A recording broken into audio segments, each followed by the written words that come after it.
Hi students, today we start with the next topic that is difference in behavior of first element of each group। आज हम next topic start करेंगे जिसमें हम पढ़ेंगे कि जो हर एक ग्रुप का पहला एलिमेंट है वो डिफरेंट बिहेवियर को शो करता है as comparison to the other element of the same group.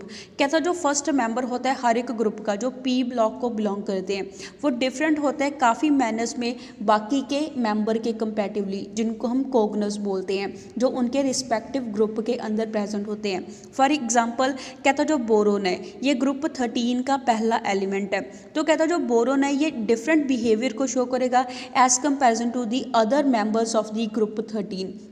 कहता जो मेन रीज़न है कि ये कारण क्या होता है कि जो पहला मेंबर है वो डिफरेंट बिहेवियर को शो करता है बाकी मेंबर के कंपैरेटिवली। फर्स्ट इज कहता है जो पहला एलिमेंट का एटम है उसका साइज छोटा होता है, ऑल्सो इसके आयन का साइज भी छोटा होता है। सेकंड इज इसकी हाई इलेक्ट्रॉन एक्टिविटी होती है एंड इसके अखीरले शेल के अंदर डी ऑर्बिटल प्रेजेंट नहीं होता। कहता है ये सभी जो फैक्टर्स हैं इनका बहुत ज़्यादा प्रभाव पड़ता है फर्स्ट एलिमेंट की केमिस्ट्री के ऊपर, जिसके कारण कहता है ये डिफरेंट बिहेवियर को शो करता है as comparison to the other element. Specially कहता है सेकंड एलिमेंट के कंपैरेटिवली जो फर्स्ट एलिमेंट है इसकी प्रॉपर्टीज काफ़ी ज़्यादा डिफरेंट होती है।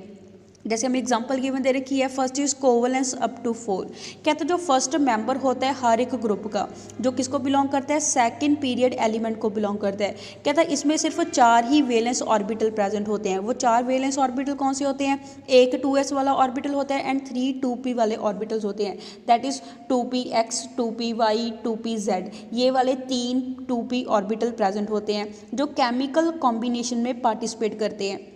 कहता इनमें खाली डी ऑर्बिटल प्रेजेंट नहीं होता अखीरले शेल में, जिसके कारण कहता है ये मैक्सिमम कोवलेंसी सिर्फ 4 ही शो करते हैं, एक 2s वाले ऑर्बिटल को यूज़ करके एंड 3 2p वाले ऑर्बिटल को यूज़ करके। इन कॉन्ट्रास्ट कहता जो बाकी के मेंबर्स होते हैं जो थर्ड एंड हायर पीरियड्स को बिलोंग करते हैं, कहता उनमें खाली डी ऑर्बिटल प्रेजेंट होता है। जैसे हम एग्जाम्पल गिवन दे रखी है, कहता जो एलिमेंट होते हैं थर्ड पीरियड के जो पी ब्लॉक को बिलोंग करते हैं उनकी इलेक्ट्रॉनिक कन्फिगरेशन कैसी होती है, 3s2 3px has a vacant 3d orbital.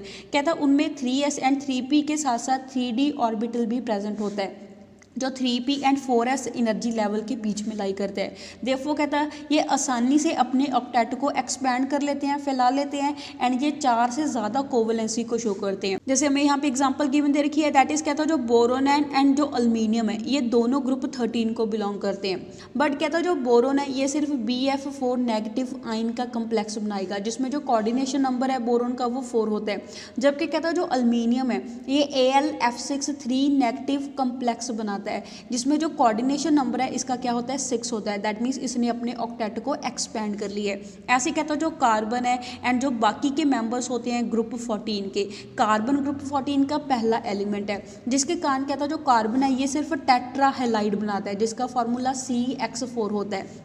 That means कहता है यहाँ पे जो X है ये कोई भी हैलोजन हो सकता है, फ्लोरीन क्लोरीन ब्रोमीन आयोडीन में से, जबकि कहता है जो बाकी के मेंबर्स होते हैं ग्रुप 14 के ये हेक्सा हैलाइड बनाते हैं। दैट मीन्स ये अपना जो कोऑर्डिनेशन नंबर है ये 4 से ज़्यादा शो करते हैं। ऐसे ही कहता है जो नाइट्रोजन है एंड जो बाकी के मेंबर्स होते हैं ग्रुप 15 के, कहता है ग्रुप 15 का पहला एलिमेंट नाइट्रोजन है, जिसके कारण जो नाइट्रोजन है ये सिर्फ क्या बनाएगा NF3 ये वाला कंपाउंड बनाएगा। दैट मीन्स इसमें इसका क्या होता है ऑक्टेट होता है। जबकि कहता है जो फास्फोरस है जो दूसरा एलिमेंट है ग्रुप 15 का ये पेंटा हैलाइड बनाता है जिसमें ऑक्टेट से ज़्यादा इलेक्ट्रॉन है वो प्रेजेंट होते हैं। ऐसे ही कहता जो फ्लोरीन है एंड क्लोरीन है ये दोनों ग्रुप 17 को बिलोंग करते हैं। बट कहता जो फ्लोरीन है ये FCl3 नहीं बनाता है, कहता इसमें ऑक्टेट से ज़्यादा इलेक्ट्रॉन प्रेजेंट नहीं होते हैं। जबकि कहता जो क्लोरीन है ये ClF3 बनाता है जिसमें कहता जो इसका जो ऑक्टेट है ये क्या हो जाता है एक्सटेंड हो जाता है। Next is reactivity.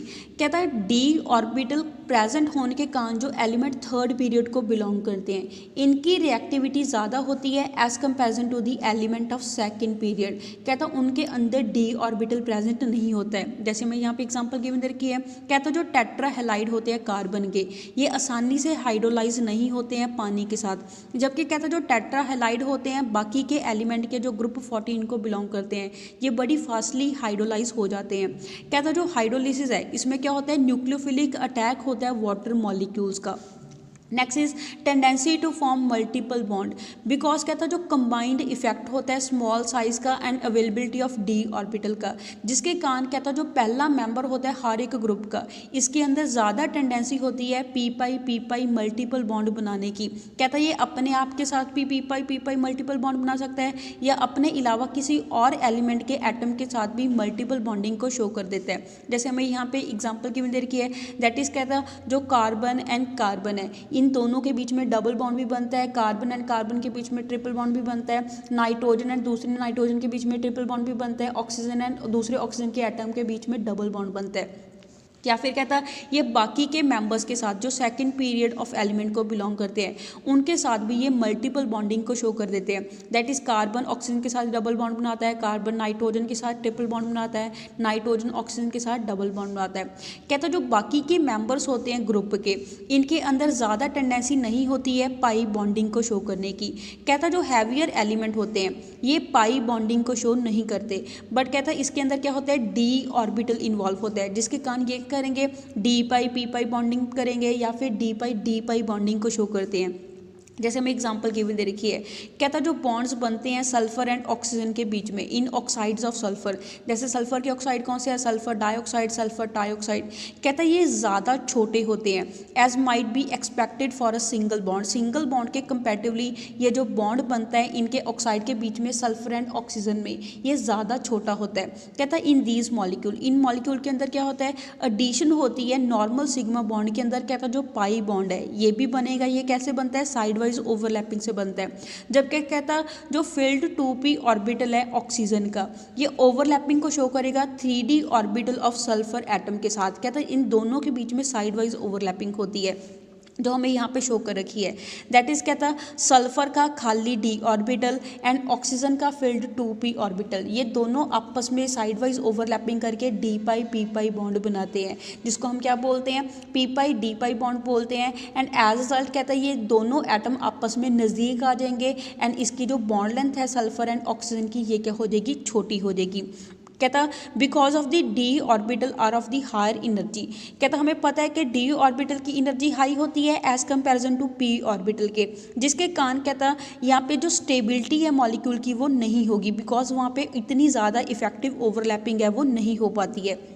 जबकि कहता जो कोऑर्डिनेशन नंबर होता है in species of heavier element, ये क्या होता है, हायर होता है as comparison to the first element के in the same oxidation state.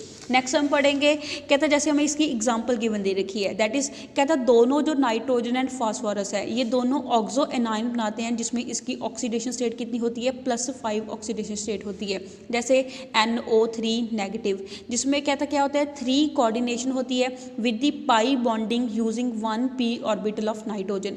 कहता इसमें एक पाई बॉन्ड बनेगा किसको यूज़ करके, नाइट्रोजन के p ऑर्बिटल को यूज़ करके। ऐसे कहता है PO4 3 नेगेटिव, इसमें जो कोऑर्डिनेशन नंबर है ये 4 होता है। कहते हैं इसमें कौन कौन से ऑर्बिटल यूज़ होते हैं, S P and D orbital use होते हैं पाई बॉन्डिंग के अंदर।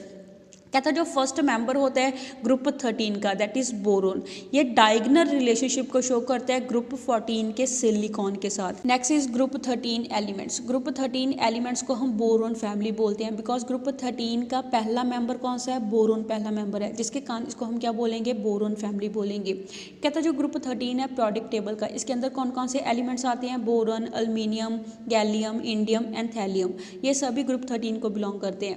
कहता बोरोन को छोड़ के, जिसको हम नॉन मेटल बोलते हैं, बाकी के जो सभी एलिमेंट होते हैं ग्रुप 13 के ये मेटल्स होते हैं। कहता जो अल्मीनियम है ये मेटल होता है, बट ये काफ़ी सिमिलरिटीज को शो करता है बोरोन के साथ, जो क्या है नॉन मेटल है। And gallium, indium and thallium के साथ ये काफ़ी सिमिलरिटी को शो करता है, जो ज़्यादा मेटालिक करेक्टर के होते हैं। कहता जो अल्मीनियम है ये मोस्ट कॉमन मेटालिक एलिमेंट है जो धरती के नीचे पाया जाता है। ऑल्सो कहता है ये काफ़ी इंपॉर्टेंट एलिमेंट है इस ग्रुप का, बिकॉज इसकी काफ़ी सारी इंडस्ट्रियल यूजेस होती हैं। नेक्स्ट हम अक्रेंस के बारे में पढ़ेंगे कि जो ग्रुप 13 के एलिमेंट है ये कैसे अकर करते हैं। कहता जो बोरोन है ये फेयरली रेयर एलिमेंट है एंड ये बहुत ज़्यादा कम मात्रा में मिलता है। कहता धरती के नीचे ये सिर्फ 0.0001% ही बायोमास पाया जाता है। कहता है इसकी दो एलोट्रॉपिक फॉर्म होती हैं, दैट इज़ एक के अंदर जो बोरोन है इसका मास 10 होता है, दूसरी एलोट्रॉपिक फॉर्म है उसमें जो बोरोन का एटॉमिक मास है ये 11 होता है। जो 10 एटॉमिक मास वाला बोरोन है ये 19% पाया जाता है, एंड जो बोरोन है 11 एटॉमिक मास वाला ये 81% पाया जाता है। कहते हैं ये फ्री स्टेट में अक्कर नहीं करता है, बट ये बोरेट की फॉर्म में एग्जिस्ट करता है या फिर ऑर्थोबोरिक एसिड की फॉर्म में एग्जिस्ट करता है। ऑल्सो हमें इसकी मेन ओर्स गिवन दे रखी हैं जिसमें जो बोरोन है ये पाया जाता है, दैट इज़ बोरेक्स के अंदर पाया जाता है, कार्नाइट के अंदर पाया जाता है, कॉल्मेनाइट के अंदर पाया जाता है, ऑर्थोबोरिक एसिड के अंदर भी हमें बोरोन मिलता है। कहता है जो डिपॉजिट्स हैं बोरोन के ये कैलिफोर्निया में पाए जाते हैं, यूएसए में, ऑल्सो टर्की में भी इसके डिपॉजिट्स मिलते हैं। इंडिया में जो बोरोन है ये बोरेक्स की फॉर्म में एग्जिस्ट करता है, Puga valley of Ladakh region जो कश्मीर में एग्जिस्ट करती है। ऑल्सो ये सांबर लेक ऑफ राजस्थान में भी एग्जिस्ट करता है। कहता है among the elements of group 13, group 13 element में से जो अल्मीनियम है ये मोस्ट अबंडेंट मेटल है। कहता है ये थर्ड मोस्ट अबंडेंट एलिमेंट है, बाय मास ये 8.3% मिलता है धरती के नीचे आफ्टर ऑक्सीजन 45.5% मिलता है, एंड जो सिलिकॉन है ये 25.7% मिलता है। कहता है जो अल्मीनियम है ये मेजर कांस्टेंट होता है काफ़ी कॉमन अल्मीनो सिलिकेट रॉक्स का, जैसे फेल्ड्स्पार एंड मीका के अंदर ये मिलता है। कहता है इंडिया में जो अल्मीनियम है ये पाया जाता है मीका की फॉर्म में, मध्य प्रदेश में, कर्नाटका में, उड़ीसा में, जम्मू में। जो इंपॉर्टेंट मिनरल्स है अल्मीनियम के वो हमें गिवन दे रखे हैं, दैट इज़ बॉक्साइट में अल्मीनियम मिलता है, करायोलाइट में मिलता है, ऑर्थोक्लेस में मिलता है, मीका में मिलता है, ब्राइल में मिलता है, कोरंडम में मिलता है। कहता है जो बॉक्साइट है ये कमर्शली मोस्ट इम्पॉर्टेंट ओर है जिसमें से अल्मीनियम को हम एक्सट्रैक्ट कर सकते हैं, बाहर निकाल सकते हैं। गैलियम, इंडियम एंड थैलियम ये बहुत ज़्यादा कम अबंडेंट होते हैं, कम मात्रा में मिलते हैं, ये बहुत ट्रेसिस अमाउंट में ही मिलते हैं सल्फाइड मिनरल के अंदर रादर देन ऑक्साइड। कहता है जो स्मॉल अमाउंट होती है गैलियम की ये ऑल्सो पाई जाती है in the ore of element adjacent to it. कहते हैं इसके जो एडजेसेंट एलिमेंट है जो पीरियोडिक टेबल में एग्जिस्ट करते हैं, that is aluminium, zinc, germanium, इनकी ओर्स में स्मॉल अमाउंट गैलियम की भी मिलती है। कहता है जो हाईएस्ट कंसंट्रेशन होती है जो कम्प्लेक्स होता है सल्फाइड का, जिंक, कॉपर, जर्मेनियम का एंड आर्सेनिक का, उसके अंदर भी हमें गैलियम है वो मिलता है। कहता है जो ट्रेसेस होते हैं इंडियम एंड थैलियम के ये पाए जाते हैं जिंक सल्फाइड में, लेड सल्फाइड की ओर में। कहता है जो अबंडेंस है इन एलिमेंट की धरती के नीचे वो हमें यहाँ पे इस टेबल में गिवन दे रखी है कि धरती के नीचे इनकी कितनी अबंडेंस है पार्ट्स पर मिलियन की टर्म में, ऑल्सो इनकी रिलेटिव अबंडेंस भी हमें यहाँ पे गिवन दे रखी है। So that's all for today, have a nice day.